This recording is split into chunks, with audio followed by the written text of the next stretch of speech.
ngaha turaje Nyagasani twitabira ingoma y'urukundo ku izina ry'Imana Data n'Umwana na Roho Mutagatifu amen.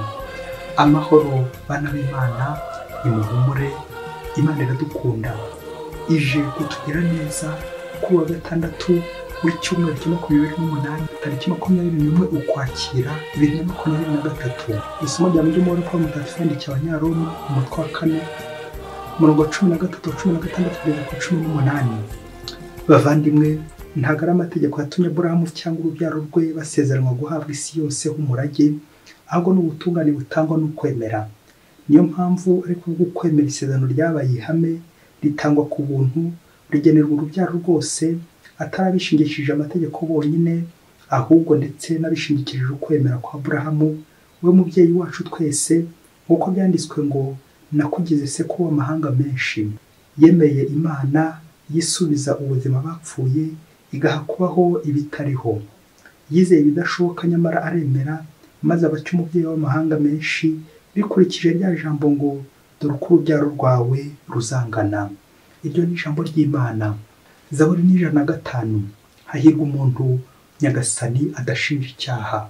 Nimugarukire Uhoraho nyir'ububasha, mwebwe nk'umuka Aburahamu umugaragu we. Niwe Uhoraho Imana yacu, umugenga w'isi yose. Ahora yibuka ryasezeranye ridasubirwaho, ijambo yarahiriye amasekuruza 1000, ryasezerano yagiranye na Aburahamu, akarisubiramo Izaki mu ndahiro. Koko yibutse isezerano rye ritagatifu yagiriye Aburahamu umugaragu we. Nuko yimura umuryango yishimiye, intore ze zisohokana urwamo rw'impundu. Hahirwa umuntu Nyagasani adashinja icyaha.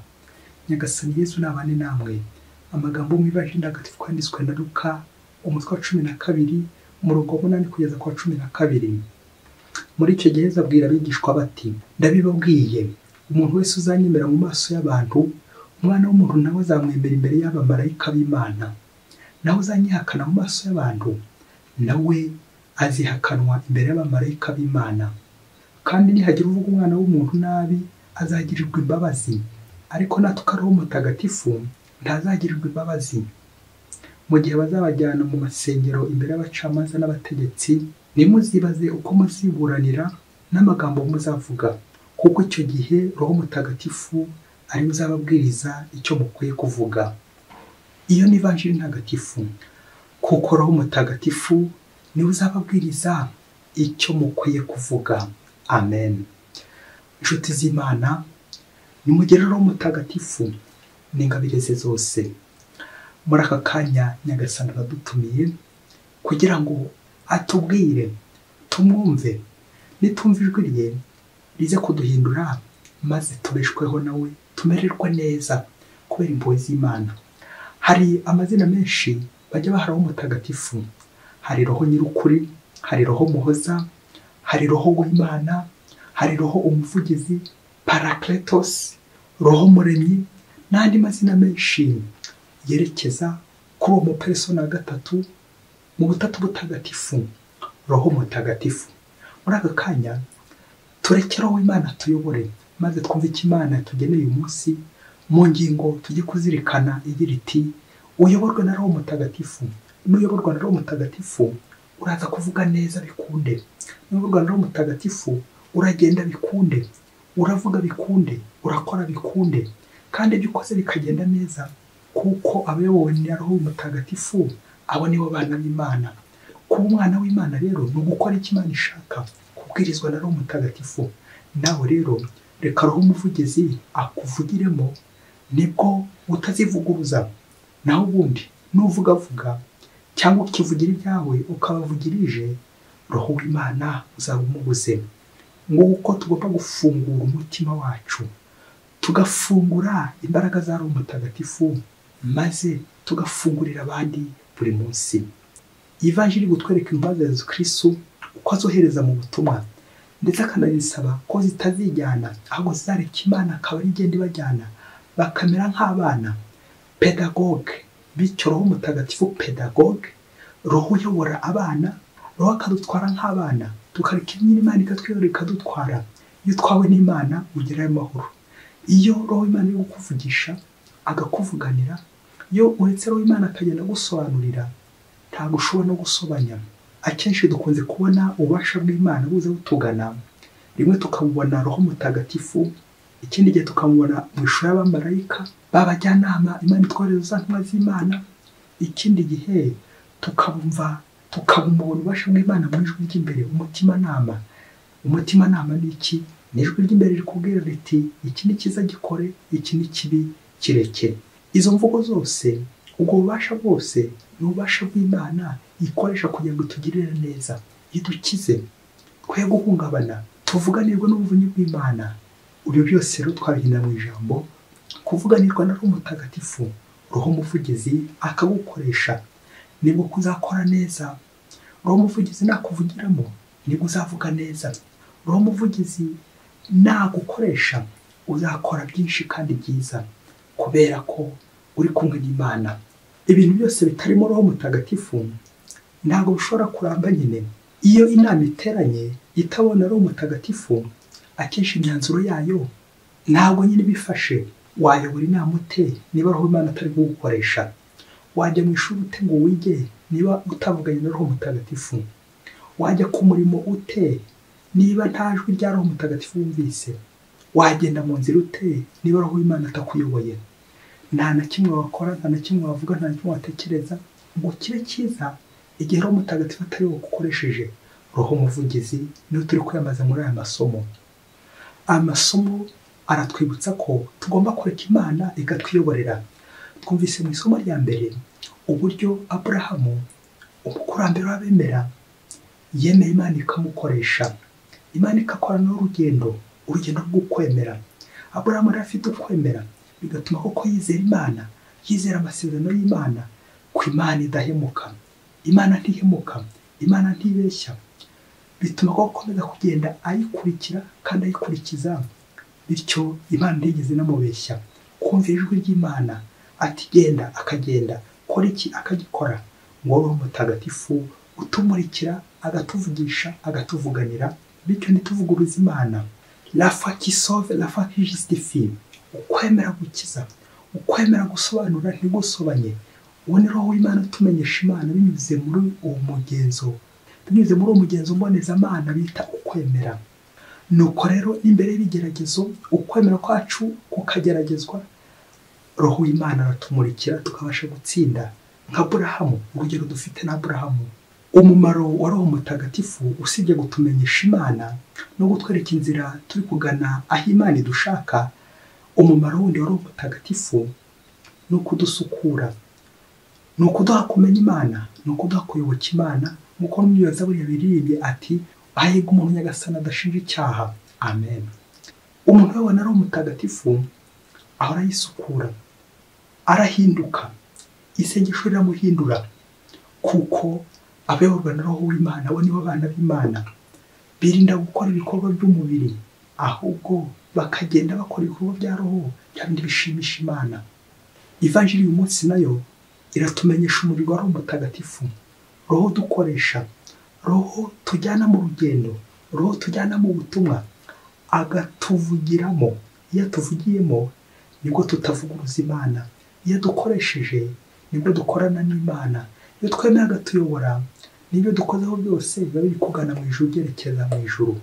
Kuyoborwa na Roho Mutagatifu, kuvuganirwa na Roho Mutagatifu, kuvugirwamo na Roho Mutagatifu. Nibwo ushobora kumenya icyiza ukagikora, wabona n'ikibi nacyo ugakirinda, kuko uri kumwe n'Imana. Ubuvunyi bw'Imana bukuriho, Roho w'Imana aragutwikiriye. Umuhanga niwe wavuze ati plus le corps s'élève, plus l'âme s'abaisse. Ngo igihe umubiri watangiye kwimakaza ukazamuka mu birere, roho yo ibiri kugenda irindimuka. Nta nibyo koko, iyo ukora ibikorwa by'umwijima, ugakora ibikorwa by'umubiri, akaba ibyo uzamura.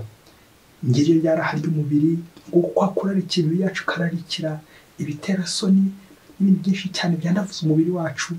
Ujye uvuga uti roho iri kumanuka, Roho w'Imana ari kuzima muri njyewe, uwo muri rw'Imana ruri kugabanuka, kuko uyu mwijima waje nyine wirukana urumuri rw'Imana. Nawe muvandimwe, Nyagasani kuri wa gatandatu usoza iki cyumweru aragusaba kongera kugarura urumuri rw'Imana. Wongera ucane inyatabaza, wongera ucane itara mu mutima wawe. Umutima nama wawe kagatara, ni ko Imana itura kugira ngo wongere umve ijwi rya Roho Mutagatifu, wumve ijwi ry'Imana rikubwira aho hantu ati hinduka kandi wemere kuba nziza, hinduka ibi ngibi ubyihorere, va aho ngaho uri, kora iki ngiki, genda, haguruka. N'andi magambo menshi Roho w'Imana atarimo gukubwira, icyo tubura ni ukumwumva. Aravuga ariko tukamuvuguruza, aravuga ariko tukamuvugiramo. Biradusaba umunsi guceceka maze twumva ijwi ry'Uhoraho rivugira iwacu, twoye kunangira, twoye kumuvuguruza, maze koko tumureke yisanzura iwacu atuvugishe. Ngo umunsi umwe hirya kure cyane muri Afurika, umukobwa wari umukristo w'indani, ari n'umuririmbyi, wandi ko kuririmba bikomeye cyane, uririmba akajwi gatomoye, wa wundi abantu benshi koko baza bashagara baje kureba koko ako kajwi, baje kumvira iryo jwi, ijwi ryiza rimeze nk'iry'umumarayika. Uwo mukobwa noneho ngo akaba yanitwaga Angelique, yarahuye neza n'ubutumwa bwe, nk'ubutumwa bwo gusingiza Imana, ubutumwa bw'abamarayika, ubutumwa bw'abatsinze. Umukobwa karirimba bikomeye cyane, agahogoza bikomeye cyane. Ariko by'akarusha umukobwa ngo yari umukristo, yakunda kujya gushengerera akaganira na Yesu. Umunsi umwe rero ngo aza gutungurwa n'ijwi ry'imbamutima, ijwi ry'imbere, ijwi rya Roho Mutagatifu, ijwi rya Yesu ryamubwiraga riti ati Angelique, rekera aho ahereye. Ubwo Angelique kubera ibyo yaraziranye na Yesu ahita amenya ibyo ari byo. Nuko ngo Angelique ngo asubize Yesu bishoboke ko ari mu ijwi nyine ry'umumarayika ati ngiye kubereka, ariko Yesu banza umbabarire, ngiye kubanza gusubira rimwe gusa, hari ikigabo cyanyambuye, hari ikigabo kindi mu ideni, umbabarire Yesu, ejo nzajyaho bwa nyuma, ubundi mpite ngisezerera, ntituzongere guhura nacyo, ntituzongere kubonana nacyo. Ushobora kuza kumbaza niba Yesu uruhushya rumuhaye rwo kujya kwishyuza iryo deni rye. Nuko Angelique ageze kuri wa mugabo aho agomba kujya kwishyuza rya deni rye, nuko bagumiye ngo barangije, ngo wa mugabo yanga none kumwishyura. Nuko Angelique agira umujinya, ngo acunga wa mugabo asinziriye, aragenda no mu kabati abatura ubwoko bw'amafaranga rwari rurimo, amafaranga ashyushye cyane, ngo nawe agiye kwihimura, ubundi yishyura amadeni umugabo yaramufite igihe cyose amaze atamwishyura. Nuko Angelique afata umugambi ko agiye gukorera umugabo ibintu bishaririye, bityo ntazongere gusubiraho na rimwe. Ngo ageze hanze y'inzu ariruka, ayirukana rwa aravuga ati birarangiye, ubu ndakize, birarangiye, kandi ikihe kigabo nta nubwo kizongera kumfata na rimwe. Nuko ngo mu gihe ari kwiruka, ngo hari umushumi wari uziritse amafaranga y'umugabo, ukagenda umukwega. Uko Angelique ari kwiruka ahunga, yirukana rwabo rw'amafaranga, ya mafaranga nayo bose yari yizirikiye amafaranga. Undi nawe ari kwiruka amasigamana, uko yiruka ari kuzamuka, undi nawe ari kugenda amumanura mukwega. Uzi ko igihe cyaje kugera, Angelique n'ubundi yagize acyongera yibona muri cya cyumba agaruye rwa ruhu rw'amafaranga, yabuze uko agira, n'ubundi yongera kuryamana na wa mugabo ati waramfashe byararangiye, warangwatiriye, wantwaye umutima, warantwaye. Ubwo birangira n'ubundi basubiye ku kabo. Angelique rekeraho aho hereye, nakomeje gukubikira ibanga.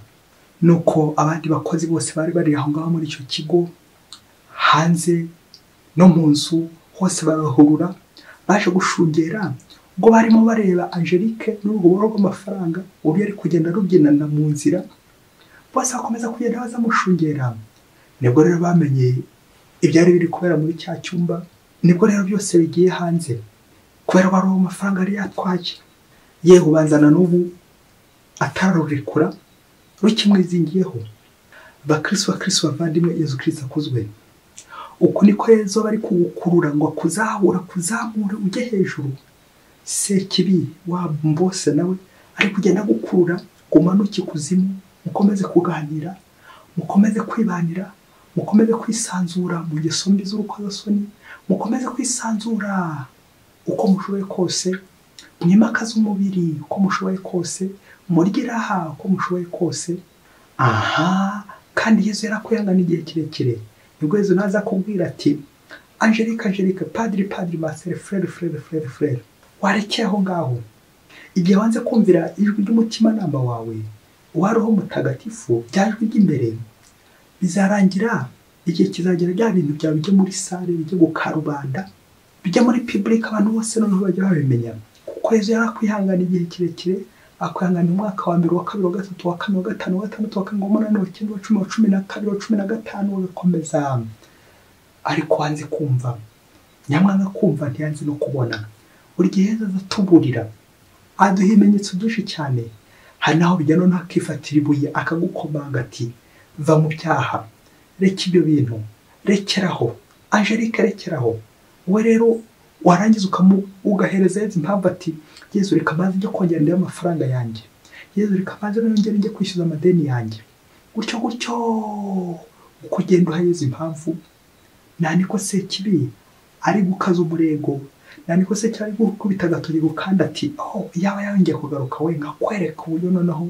mushyira ku karubanda shitani abatubikira umujinya igihe cyose turi gushaka kwisubiraho shitani atubikira umujinya niyo mpamvu mubyeyi ujye witondera ibintu by'udusezero usezera ku cyaha ugakomeza ukisanzura mu ngeso mbi z'ubusambanyi ukabanza ukajya kwisanzura mu ngeso mbi z'ubusinzi ukabanza ukajya kwisanzura mu ngeso mbi z'ubusambo n'ibintu byinshi cyane bigeso ukajya kwisanzura ngo none ngo urabona ubireke nyuma anya urabireka se kakagozi wageze ngo ndikakuziritse n'ubundi karacyakuziritse ya shumi za shumi zawe wanze kwizituraho izo ngizo nizo zikugejeje kure baba bose wanze kwizituraho hahandi ugiye kwishyuza amadeni ngo ko amafaranga menshi azadukoraho amafaranga rwose tukayakurikira kaza kurangira dutwa amafaranga y'umuvumo amafaranga y'umuvumo nta kizigera kumarira arakuziritse nyine arakuboshye izo shumi uramutse uzirwanyije Yesu Kristo yabona hatambuka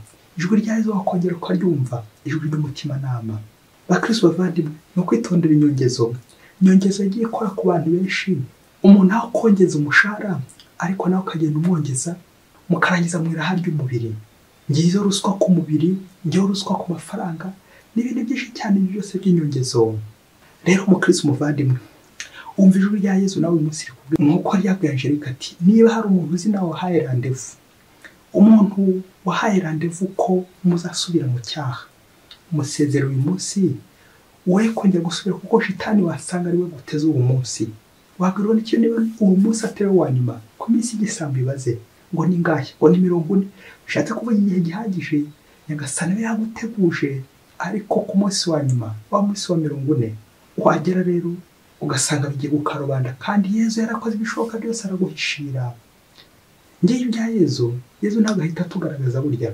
kuko nyagasana musatugaragaje twakwirwa he ariko erezoma impuhwe za Yesu ziraduhishira ese we nanjye nyuma yuko tubonye ko Yesu yaduhishiriye aho turagaruka cyangwa tubanza kumuha impamvu zo kongera kujya gusezera kwisanzura mu cyaha ngo tukabana tukagaruka niko uzasanga imigozi irakuboshye niko uzasanga ba rubanda bose bagira babimenya kubera iki ukurikira akaryoshye nyine rero nakugira inama mubyeyi muvandimwe mukobwa shina akaguru kawe shina akaboko kawe maze umva ijwi rya Yesu ejo n'ejo bundi abahise batazaguhurwa amenyo batazakuvugiriza induru ngiye gusoreza ku buhamya bwa Mutagatifu Tomasi wa Kwino umuntu abana na Yesu ubuzima bwa roho bijye ukayoborwa na roho umutagatifu Tomasi wa Kwino ngo hari igihe ibibazo byamunaniraga mu ishuri aho yabaga yanyuze ari kwigisha cyangwa nawe ari kwiga